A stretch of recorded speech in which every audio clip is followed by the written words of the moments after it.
బాధ్యత లేదా నీకు? లేదా ఉద్యోగం కోసం ట్రై చేస్తున్నావా? మొదలెట్టేసారు. ఎప్పుడు ప్రశాంతంగా టీవీ కూడా చూసుకునేవా నాన్న? ఎంతసేపు ఆ ఫోను, ఫ్రెండ్స్, ఆ గాలి తిరుగుడు తప్పించి జీవితం మీద బాధ్యత లేదా నీకు?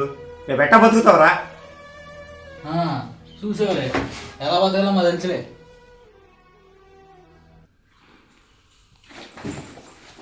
ఇంట్లో ఉండాలంటే చిరాకు వస్తుంది. ఇంకా మీతో మేము ఉండాలి. వెళ్ళిపోతున్నా. వరా పో, బయటికి వెళ్ళి నేను లేకుండా ఏం సాధిస్తావు? నేను చూస్తా.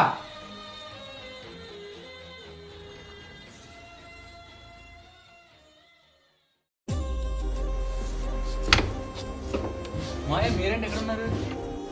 ఈ 3 ఏళ్ళ నుంచి నువ్వేమైపోయావురా? కావాలి నేనేం సాధించలేన్నాడు. నేనేం సాధించానో చూపిద్దామని వచ్చా. నేను ఇక్కడ ఉండిపోనులే. రేపు పిచ్చోడా, నువ్వేం సాధించావో చూపిద్దామన్నా మీ నాన్న ఇక్కడ బ్రతికలేడురా. నాన్న చనిపోవడం ఏంటి? పిల్లి విడిచే ముందు సంవత్సరమే మీ నాన్నకి క్యాన్సర్ అని తెలిసిందిరా. తను ఆ వ్యాధితో చనిపోతే నువ్వెక్కడ ఏమైపోతావని బాధపడేవాడురా. చిన్నప్పుడు మీ అమ్మ చనిపోతే తను 2వ పెళ్లి చేసుకునే అవకాశం ఉన్నా చేసుకోకుండా నీ మీద ప్రేమతో అలా ఉండిపోయాడురా. నీకు అమ్మ నాన్న తనే పెంచాడురా. మీ నాన్న ఎంత మంచోడో నాకు తెలుసురా. మా నాన్న నాకు సెండ్ చేశారా? ఆయన ఉన్నప్పుడు ఎప్పుడు వాల్యూ లేదు. ఇప్పుడు ఇద్దామని ఆయన లేరు.